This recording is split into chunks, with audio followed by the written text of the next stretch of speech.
뭐냐면 에이지 슛이라고 하는 거예요. 그러니까 자기 나이대에 자기 나이에 그 점수타를 치는 거죠. 내가 만약에 70이다. 그러면 70세에 70타를 치는 거예요. 근데 사실 이론적으로는 굉장히 간단하고 금방 되는 겁니다. 근데 그게 그렇지 않다는 거죠. 매우 힘든 모습인 것에 틀림없습니다. 18홀을 돌 동안 자기 나이대만큼 타수를 친다. 이거 여러분 하늘의 별 따기만큼도 힘든 일이라고 할 수 있죠. 여러분 혹시 탁구 선수 중에 허지원이라고 하는 선수 아십니까? 꼭 한국 사람 같죠? 한국 사람 아닙니다. 중국 사람인데 스페인으로 뭐 하는 거죠? 스페인으로 가서 귀화, 그렇죠? 귀화해서 그쪽에서 이제 선수를 생활을 하는 거예요. 근데 이 허지원이라고 하는 선수가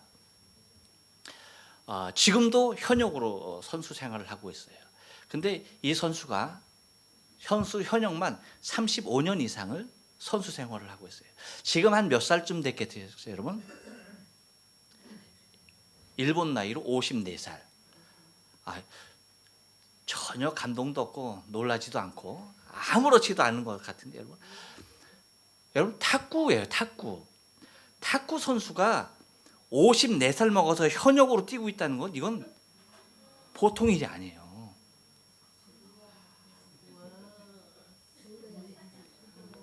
됐어요. 참, 이야, 별거 아니라는 식으로 그렇게 말씀하시는 것 같아요. 여러분 그렇지 않아요. 정말 대단한 겁니다. 왼손잡이 중국식 펜홀더를 쓰고 있어요. 우리가 흔히 중펜이라고 하는데 중펜을 쓰고 있는데 여러분 중펜도 앞 카바와 뒷 카바가 있어요. 갖고 이렇게도 치고 이렇게도 치는데 이 허지원 선수는 한 면으로만 치는 거예요. 한 면으로만. 그걸로 지금 일본 나이로 54살입니다. 그러니까 자기 아들뻘 되는 선수들보다도 더 어린 선수들과 지금 어깨를 나란히 해서 올림픽에도 나가고 스페인 대표 선수로 올림픽에도 나가고 세계 선수권 다 출전을 해요. 프로 대회 어디든 출전을 합니다. 근데 그 선수가 특징이 있어요. 서비스는 단 하나. 스카이 서비스 단 하나밖에 없어요. 그거 하나로 주구장창 하는 겁니다. 펜홀더로. 그런데 세계 랭킹도 지금 40대를 유지하고 있다는 것이에요. 이것은 여러분 아까 제가 에이지 슛이라고 얘기했는데 이것은 에이지 브레이크보다 더 힘든 상황이에요. 자기 나이대에 비해서 세계 랭킹이 그 이하로 간다는 것은 여러분 엄청난 일이 아닐 수가 없다는 거예요. 그래서 그 선수가 늙어가지고 얼굴도 이렇게 양쪽 눈도 이렇게 처졌고 젊었을 때 안 그렇죠. 이렇게 처졌고 주름도 있고 한데 젊은이들과 어깨를 나란히 하면서 탁구를 하고 있어요. 제가 그 선수의 그 모습을 보면서 한 가지 생각을 하게 됩니다. 뭐냐면 변함없이 언제나 한결같이 뭐 표정이고 폼이고 35년 이전이나 지금이나 변한 게 아무것도 없어요. 똑같아요. 그 똑같이 초지일관하는 그 모습을 보면서 제가 주님의 모습을 봅니다. 예수님도 만약에 33살 넘어서 54살 그 정도까지 공생의 살을 사셨다라고 한다면 아마 당신이 하셨던 그 일을 똑같이 하시고 있지 않을까 그런 생각을 하면서 변함없이 그 일을 하고 있는 그 한 선수의 모습을 보면서 주님의 모습을 다시 떠올리게 되더라는 것입니다. 뭐냐면 여러분 오늘 우리 주님은 다시 말씀하시는 것을 바라보게 되는데 다시 말씀하시는 그 말씀 그 내용도 무엇이에요? 무엇에 대하여 말씀하십니까? 옆 사람에게 얘기해 줍니다. 다 읽었는데도 불구하고 여러분 참 겸손해요. 옆 사람에게 얘기해 줍니다. 천국입니다. 여러분 겸손하시니까 제가 다시 한번 말씀드릴게요. 주님이 가장 많이 하신 말씀이 뭐라고요? 네. 주님이 이 세상에 계시면서 가장 많이 말씀하시고 가장 많은 언급을 하신 것이 천국이에요. 다른 것 아닙니다. 물론 사랑도 말씀하셨고요, 용서도 말씀하셨고요, 믿음도 말씀하셨어요. 하지만 비교할 수 없을 정도로 탁월하게 현저하게 많이 말씀하시는 것은 오직 하나님 나라 저 천국입니다. 그거 알아야 돼요. 근데 오늘도 주님은 우리에게 두 아들의 비유, 그 다음에 포도원 주인의 비유에 이어서 또 하나의 혼인잔치의 비유를 통해서 우리에게 저 천국을 위하여 오신 당신의 모습을 우리에게 다시 한번 보여주고 계신 것을 우리는 바라보게 됩니다. 주님이 이 땅에 무엇을 위하여 오셨다고요?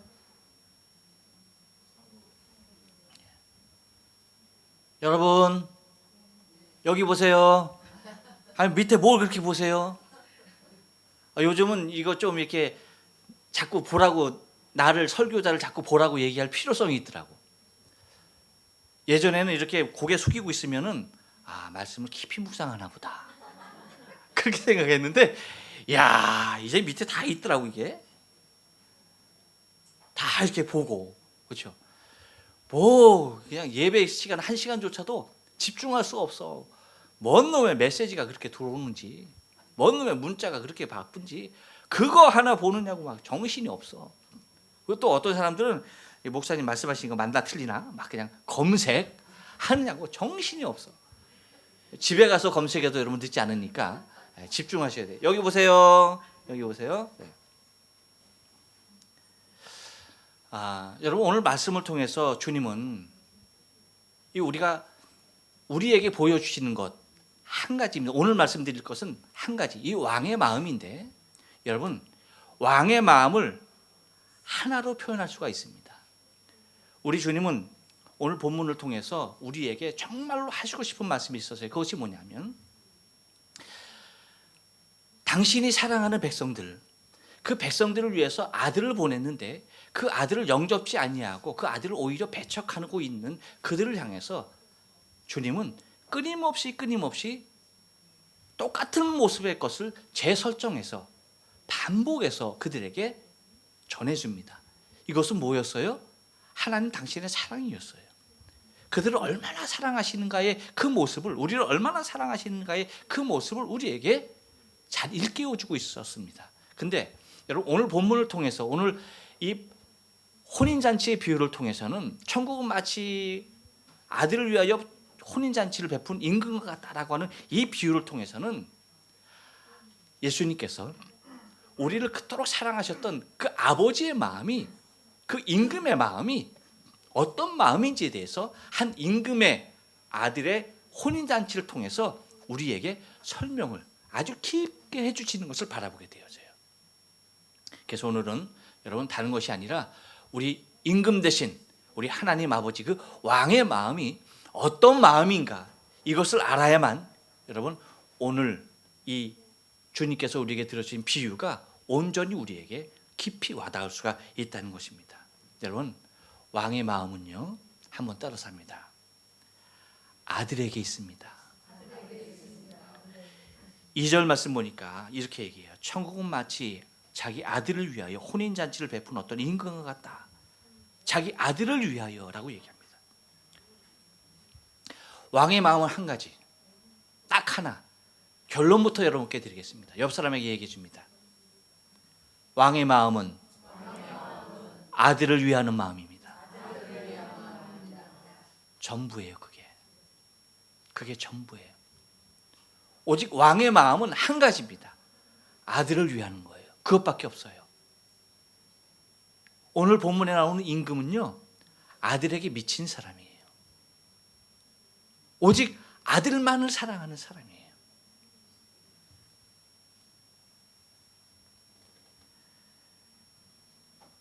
이미 여러분 예수님은 우리에게 아들을 사랑하는 아버지의 마음을 누가복음 15장 20절 이하에서 우리에게 너무나 깊이 잘 보여주셨어요. 아버지가 아들을 얼마나 사랑하는지에 대한 그 모습을 우리가 이미 이렇게 얘기하죠. 이에 일어나 아버지께로 돌아가니라. 아직도 상고가 먼데 아버지가 저를 보고 측은히 여겨 달려가 목을 안고 입을 맞추니 라고 얘기하고 있습니다. 이 모습 하나를 통해서도 이미 하나님께서 우리와 더불어 당신의 아들을 얼마나 사랑하시는지에 대한 그 모습을 아주 대표적으로 잘 말씀해 주고 계시다라고 하는 것이에요. 여러분, 왕이 아들을 위하는 마음은 그냥 보편적인 마음이 아니에요. 그것이 아버지의 마음, 이 왕의 마음, 왕의 모든 것이 거기에 다 쏠려 있다라고 하는 것입니다. 여러분, 주님께서 우리를 위하여서 구속의 피를 흘리시는 것, 그것조차도 왜 하나님이 우리를 구속하시는가 하는 것, 그 이유만으로도 우리는 아버지가 아들을 얼마나 사랑하시는지에 대해서 알 수가 있어요. 여러분, 하나님께서 우리를 왜 구속하십니까? 그 구속의 이유가 어디 있어요? 그렇죠. 아들의 피값 때문입니다. 자신보다 귀한, 자신의 생명보다 귀한 아들의 피값 때문에 우리를 구속하시는 거예요. 여러분, 우리가 의로워서가 아닙니다. 우리가 옳아서가 아니에요. 우리가 착해서가 아니고 우리가 선해서가 아니에요. 그것과는 아무런 상관이 없어요. 우리의 모습과는 아무런 관계가 없어요. 우리를 구속하시는 하나님의 뜻은 우리의 행위와 절대적으로 관계가 없어요. 아무런 이유가 없어요. 단 한 가지입니다. 아들이 우리를 위해서 피를 흘리셨다라고 하는 그 이유 하나예요. 그러니까 아버지의 마음이 아들을 사랑하는 그 마음 하나였기 때문에 그 아들이, 그 사랑하는 아들이 이 땅에 와서 십자가에서 피 흘려 죽은 이유가 죄인을 속죄하기 위한 그 모습이기 때문에 그 피값 하나로, 당신의 아들의 피 흘린 그 이유 하나만으로 우리를 구속하신다는 사실을 우리가 잊지 말아야만 합니다. 그래서 여러분, 우리가 잔치자리에 들어가는 거요, 그냥 들어가는 거 아니에요. 임금께서 아들의 혼인잔치, 그 혼인잔치를 함께 기뻐할 수 있는, 정말 축하하고 함께 즐거워하며 함께 잔치할 수 있는 그 잔치자리에 많은 사람들이 와서 내 아들의 이 기쁨의 잔치를 보기를 원하는 그 마음, 그러니까 아들을 사랑하는 그 마음 하나가 우리를 잔치자리로 초대하는 거예요. 여러분, 우리가 성경을 보면 알지만 결과적으로 잔치자리에 초대된 사람들이 어떤 사람들이에요? 아무나 불러왔어요. 아무나. 착하고 옳은 사람 구별해서 불러온 것이 아니에요. 아무나 불러왔다는 거예요. 왜 아무나 불러와서 그 잔치자리를 채웠습니까? 그러니까 임금이 나가보니까 그 잔치자리에 사람이 많았다고 그랬어요. 근데 그렇게 왜 많은 사람을 왜 데리고 왔느냐? 이유가 뭐예요? 아들의 결혼을 더 성대하기 위하여서. 악인이고 선인이고 따지지 아니하고, 거린이고 부자고 따지지 아니하고, 그냥 사거리에서, 길가에서 무조건 불러왔다는 거예요. 그러니까 여러분, 우리가 혼인잔치에 들어가는 것, 우리가 옳아서가 아니고요, 착해서가 아니고요, 우리가 선을 베풀어서가 아니고, 오직 임금 대신, 왕 대신 하나님이 아들 대신 예수 그리스도, 그분을 위하는 마음, 그분을 위하여서 잔치하고자 하는 그 마음 하나가 곧 우리로 하여금 그 잔치자리에 초대하게 되었다는 사실을 우리가 잊지 말아야 돼요. 그러니까 여러분, 우리는 아들로 인하여서 말미암아 잔치자리에 참여하는 자가 된 것입니다. 만약에 아버지가 아들을 위하는 마음이 없었다면 혼인잔치자리에 그 누구도 들어갈 수가 없다는 거예요. 그렇기 때문에 여러분, 구원의 기준이라는 것은 오직 그리스도 예수가 될 수밖에 없는 거예요. 무슨 말인지 아십니까? 그래서 우리가 구속함을 입고 우리가 하나님의 자녀 되어지고 그 나라의 백성 될 수 있는 이유는, 그래서 아들을 사랑하는 왕 대신 하나님 아버지께서 그리스도를 통하여서 우리를 그 혼인잔치, 당신 나라 천국으로 우리를 초청하고 있음을 우리가 잊지 말아야 돼요. 그렇기 때문에 왕의 마음이라는 것은 한 가지, 오직 아들에게가 있다라고 하는 사실 여러분 잊지 말아야 돼요. 이것이 결론입니다. 또 하나 왕의 마음은 한 번 더 따라서 합니다. 초청에 있습니다. 3절 말씀과 4절 상반절 말씀과 4절 하반절 말씀 보면 계속해서 반복해서 초청하는 모습을 바라보게 되어져요. 그 종들을 보내어 그 청한 사람들을 혼인잔치에 오라 하였더니 라고 얘기하고 있고요. 4절에서도 이렇게 말합니다. 4절 상반절에서 다시 다른 종들을 보내어 가로되 청한 사람들에게 라고 얘기하고, 하반절 말씀 보면 또 뭐라고 말합니까? 혼인잔치에 오소서 하라 라고 얘기합니다. 열심히 초청하는 그 모습들을 바라보게 됩니다. 여러분, 이 초청하기 전에 미리 주님께서 초대한 사람들이 있더라고요. 작정해 놓은 사람들이 있었습니다. 무엇을 위하여서 작정해 놓은 사람들이었습니까?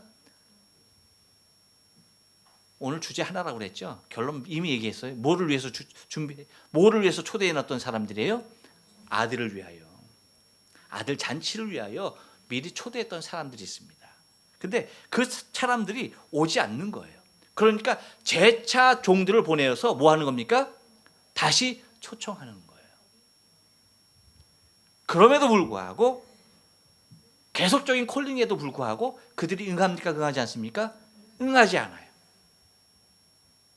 그 응하지 않는 이제 그 하객들의 마음에 대해서는 다음 주에 제가 말씀을 드릴 건데, 오늘은 초청하는 이 왕의 마음만 제가 다룹니다. 이들의 마음은 그 초청에 응하지 않아요. 근데 여러분, 우리가 잘 알듯이 이미 초대하기로 작정해 놓은, 처음부터 초대하기로 작정해 놓은 사람들은 다른 사람들이 아니죠. 누굽니까? 철저하게 유대인입니다. 아브라함의 육신적인 후손, 이스라엘 자손들이에요. 그들을 하나님께서 왕의 아들의 혼인잔치에 참석해 하려고 이미 초대장을 보냈어요. 근데 그들이 거부합니다. 그럼에도 불구하고 왕이 자존심 다 묵살하고 뭐 하는 거예요? 재차 종들을 보냅니다. 그래서 다시 초청을 합니다. 그럼에도 불구하고 오지 않을 뿐더러 종들을 죽이기까지 해요. 그러니까 왕이 어떡합니까? 그들을 멸하죠. 그것이 우리가 역사적으로 보면 이제 주 70년 로마에 의해서 이제 예루살렘이 다 파괴되어지는 그 역사적인 현실로 나타나지만, 그런 것들을 떠나서 보면은, 그래서 그 다음에 초청되어지는 무리가 이제 사거리에서 불려오는, 곧 철저하게 이방인 되어졌던, 원래 초청 그 반열에 끼어지지 않았던, 그 명단에 들어있지 않았던 이제 우리에게까지 그 초청의 잔치가 오는 것입니다. 그런데 여러분, 이 왕의 초청은 단순한 초청이 아니라는 거예요. 혼인잔치의 초대는 단순한 한 잔치의 초대가 아니라, 그 잔치는 상징적인 모습이고, 그 잔치는 우리가 하나님의 나라에서 누려야 할 영원한 기쁨을 의미하는 것입니다. 여러분, 혼인잔치만큼 기쁜 일이 어디 있어요? 그렇죠? 혼인잔치만큼 이 세상에서 기쁘고 즐거운 잔치가 어디 있어요? 최고의 잔치 아닙니까? 한번 여러분 생각해 보세요. 내가 금이냐 옥이냐 키운 자식이 결혼을 한다고 생각해 봐. 이제 정말 성인이 돼서 한 가정을 이룬다고 생각해 봐. 그것만큼 영광스럽고, 그것만큼 대견하고, 그것만큼 자랑스럽고, 그것만큼 기쁜 일이 어디 있어요? 없는 거예요, 없는 거. 최고예요, 최고. 내가 장가가는 날보다 더 기쁜 날이 어떤 날이다? 자식이 장가들고 자식이 시집가는 날이에요. 아예 보내봤어야 알지. 보내봤어야 알지. 보내오셨어요? 아니, 보내오신 분들의 표정이 왜 그래? 그렇죠. 그 표현이 맞습니다. 말할 수 없이 기쁘다는 그 표현이 맞아요. 헤아릴 수 없는 거예요. 최고의 자리입니다. 최고의 자리. 그러니까 이 땅에서 우리가 느낄 수 있는, 우리가 감지할 수 있는, 그러니까 주님께서 비유를 들어주신 것은 여러분 하나님의, 그러니까 그 하늘의 비밀과 전혀 다른 모습도 있지만, 우리가 또한 깨닫게 하기 위해서 숨겨진 모습도 있지만, 여러분 우리가 깨닫게 하기 위해서 이 땅에서 우리가 느낄 수 있는 그 모습으로도 비유하시잖아요. 그러니까 우리가 이 땅에서 최고의 기쁨과 최고의 즐거움의 자리를 묘사한 것이 뭐예요? 혼인잔치예요. 그러니까 이것은 단순한 그냥 혼인잔치 하나로 끝나는 것이 아니라 하나님의 나라에서 그 영원한 기쁨이 지속되어지는 구원의 기쁨을 얘기하는 것입니다. 천국의 삶의 기쁨을 얘기하는 것이에요. 그러니 혼인잔치의 초대는 여러분 단순한 초대가 아니라 영원한 생명으로의 초청인 것을 우리가 잊지 말아야 된다는 것이에요. 다시 말하면 그 초청 자체가 은혜예요. 초청 자체가 은혜라고 해요. 왜냐하면 우리 자신의 자격으로 초청된 것이 아니기 때문에 우리는 그 초청의 명단 가운데 있지도 않았어요. 그 명단에 아예 누락되어져 있는 사람들이었어요. 그런데 이게 남의 불행을 우리가 기뻐하면 안 되는데, 유대인들이, 하나님의 택한 그 백성들이 거부했던 거예요, 그 사랑을. 그러니까 왕이 화가 나서 그들을 멸하고 그들을 포기하고, 명단에도 없었던, 이름도 몰랐던, 자격에도 없었던, 오늘 성경에 보니까 악한 사람이나 선한 사람이나 상관없이 사거리, 그 길거리에서 우리를 무작위로 부르는 거예요. 우리는 여러분 얼떨결에 그 사거리 지나가다 불려온 사람들이야. 그러니 은혜지. 만약에 그 사거리 아니고 저 삼거리로 갔으면 어쩔 뻔했어. 그렇잖아. 여러분 그거 하나만 생각해도 우리는 아찔한 거야. 우리가 그 사거리를 지나고 있었다라고 하는 그 종들이 부르는 그 시각에 우리가 그 사거리에 있었다는 그 이유 하나만으로 우리가 그 혼인잔치에 들어왔다는 거예요. 그러니 은혜가 아닐 수가 없는 거예요. 은혜죠. 은혜. 그 사거리에는요, 여러분 착한 사람도 있었지만 나같이 이렇게 못된 사람도 있었어요. 그런데 너무나 감사한 것이 착하고 악하고 이것이 기준이 아니었다는 거야. 아들을 사랑하는 왕의 마음이 얼마나 컸었는지 아무나 데리고 와라. 그래서 그 자리를 채우라고 얘기했던 거예요. 그거예요. 그러니 여러분 그분의 초청은 은혜라고밖에 표현할 수가 없는 거예요. 곧 우리의 자격으로는 초청받을 수 없죠. 그런데 오직 아들, 그분 때문에, 아들을 사랑하는 그 왕 대신 그 마음 때문에, 왕 대신 그 임금님 그 마음 때문에, 아들을 사랑하는 그 마음 하나 때문에 우리가 초청됐다는 거예요. 그러니 여러분 우리가 얼마나 감사해요. 얼마나 고마워요. 그래서 여러분 우리가 날마다 감사하며 살아야 할 이유가 바로 여기 있어요. 모든 주권을 갖고 계신 왕 대신 그 하나님이 그 아들의 초청잔치에 자격이 안 되는 나 자신을 불러주셨다는 것이 얼마나 감사한지요. 그 초청을 받은 그 모습 하나로도 우리는 너무나 감격스러운 삶을 살아야 한다는 것입니다. 또 하나, 왕의 마음은요, 한 번 더 따라서 합니다. 준비에 있습니다. 4절 말씀 보니까요, 4절 중반전 말씀 보니까 이렇게 얘기해요. 내가 오찬을 준비하되 나의 소와 살찐 짐승을 잡고 모든 것을 갖추었으니 라고 얘기해요. 모든 것을 갖추었다. 할렐루야. 여러분 우리가 잔치집에 가서 우리가 무엇인가를 준비하는 것이 아니에요. 무슨 의미인지 아십니까? 우리 잔치하면은 우리 여성분들은 겁나죠. 왜? 그거 준비하려면 보통이 아니에요. 여러분 명절 하면 그냥 아주 그냥 그 며칠은 지옥을 살아야 되잖아. 그렇죠? 일본에 사니 얼마나 감사해. 명절하고 아무런 상관없고 가서 뭐 설거지 할 일이 있나, 뭐 송편 만들 일이 있나, 뭐 시부모 친정부모 뭐 챙길 게 있나, 그냥 전화 통해서 오늘 추석이에요, 잘 지내세요, 그냥 말로 다 떼어도 되고. 이야 참. 여러분 한국은 이혼율이 높은데 이 명절 다음 주간에 이혼율이 갑자기 높아진다잖아. 명절 갔다 와서 이게 그냥 막 그냥 에이씨 들어 안 살아 하고서 막 헤어지는 커플이 한둘이 아니라는 거예요. 그래서 명절 이후에 이혼율이 갑자기 상승한다는 거예요. 왜 그래요? 준비 때문에. 그렇지만 여러분, 이 왕의 혼인잔치는, 왕의 아들의 혼인잔치는 우리가 준비하는 게 아니에요. 무슨 얘기인지 아십니까? 우리는 그냥 가는 거예요. 그러면 이미 주인, 이 왕께서 다 준비해놨어.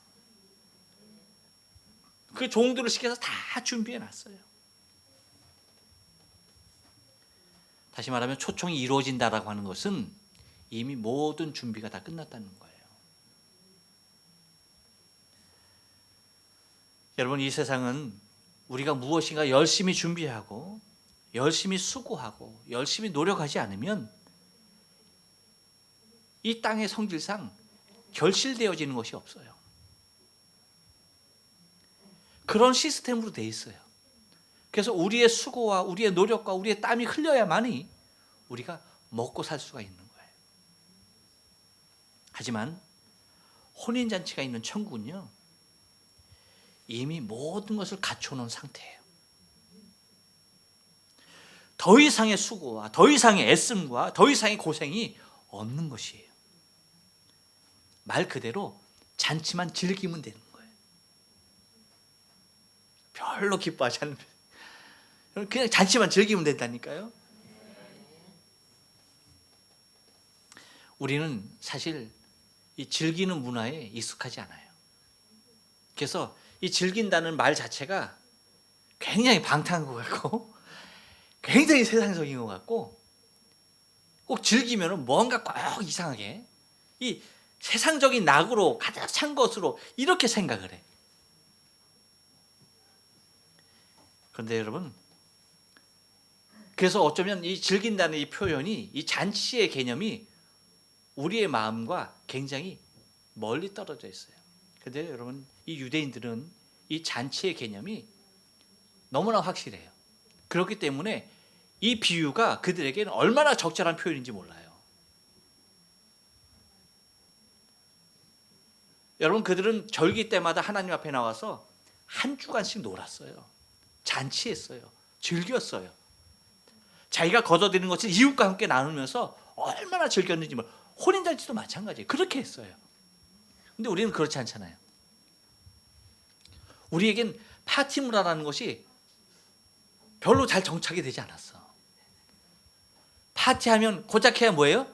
케이크 하나. 생일 축하합니다. 생일 축하합니다. 해피 버스데이 투 유. 이거 하고 후 불고 끝. 그게 다야. 그 케이크 한 조각 먹고 그것이 끝이야. 그러니 잔치가 뭐 별 즐긴다는 것이 별 깊이 와닿지 않아요. 그렇지만 여러분, 여기에서 잔치라고 하는 것은 모든 것이 완벽한 상태에서 우리는 그저 우리가 가장 즐거워할 수 있는 그 모든 것을 하면 되는 자리가 잔치자리라는 것이. 이사야 선지자가 우리에게 잠깐 맛을 보여줬죠. 이사야 11장 6절 이하에 보면 이렇게 얘기해요.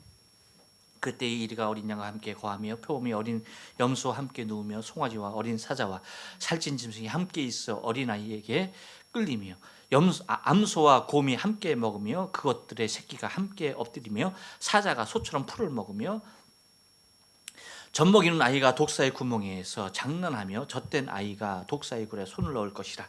나의 거룩한 산 모든 것에서 해함도 없고 상함도 없을 것이니 이는 물이 바다 덮음 같이 여호와를 아는 지식이 세상에 충만한 것임이니라 라고 얘기합니다.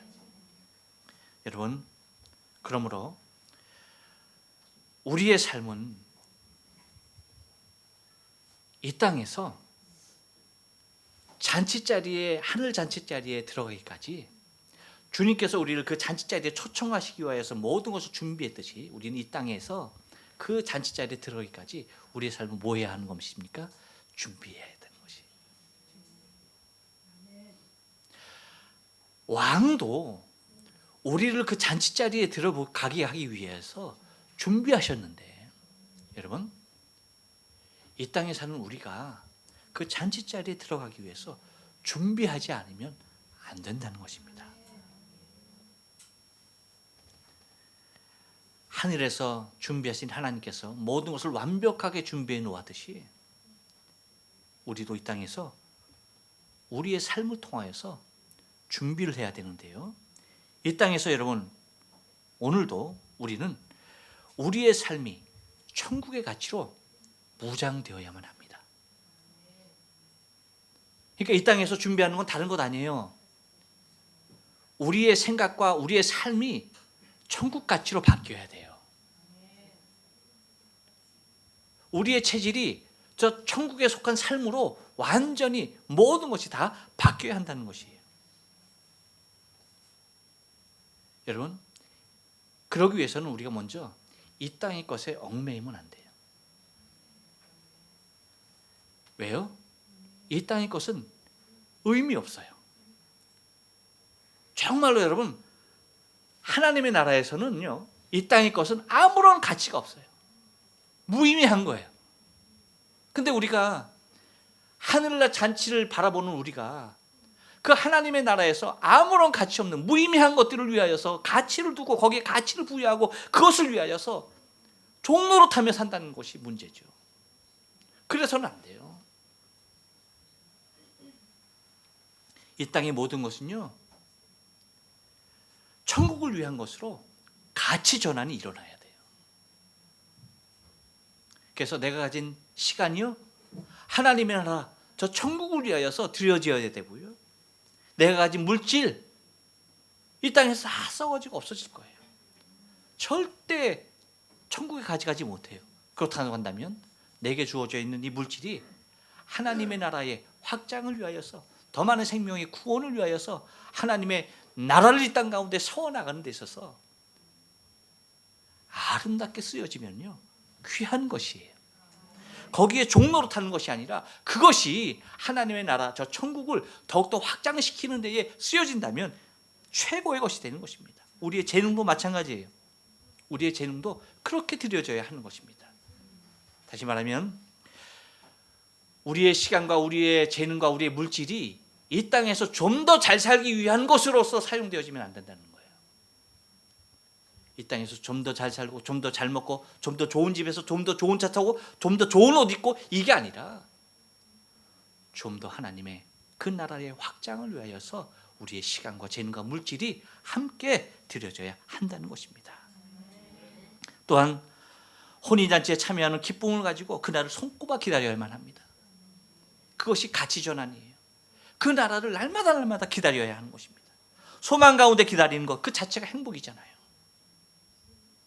날마다 그 나라를 기다리는 거예요. 얼마나 기쁠까?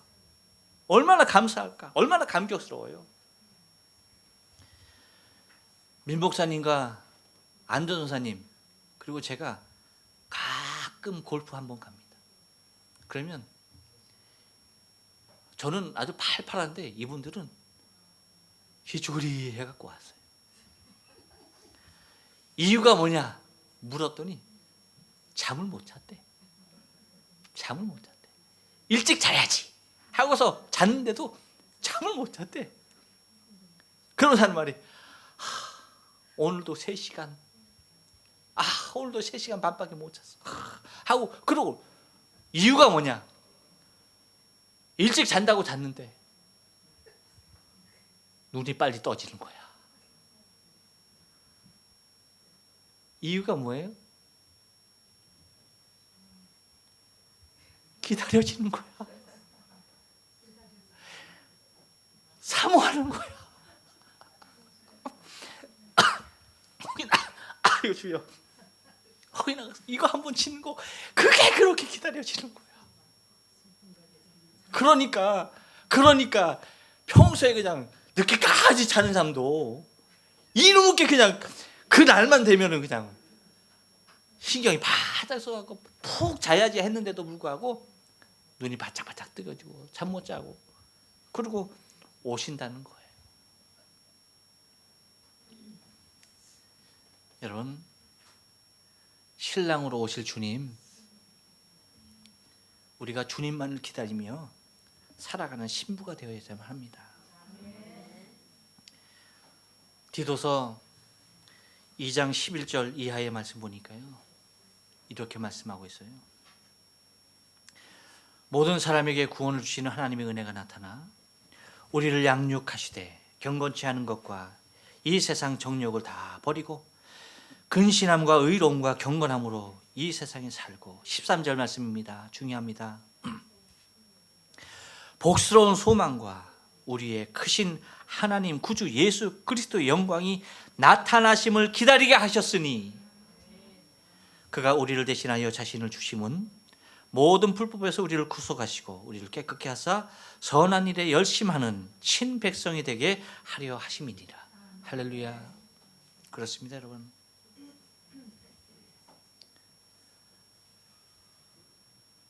왕 대신 하나님 아버지의 아들을 위한 혼인잔치는 완벽한 모습으로 준비되어 있습니다. 우리 또한 여러분, 우리 이 땅의 삶이 그 잔치에 들어가기 위한 철저한 준비의 모습으로 되어 있어야만이 그 혼인잔치에 합당한 모습이, 우리의 삶의 모습이 된다라고 하는 사실을 기억하셔야만 합니다. 그분은 우리를 지금도 끊임없이 초청하고 계시는 분임을 여러분 알고요, 그 왕의 마음은 오직 아들에게 쏠려 있는 아들 바보, 우리 하나님은 예수 바보, 그분인 것을 기억하시면서 왕의 마음, 오직 아들을 사랑하셔서 우리까지도 구속하시기를 원하시는 그 왕의 마음이 저와 여러분의 심령 깊이 녹아내리길 주의 이름으로 축원합니다.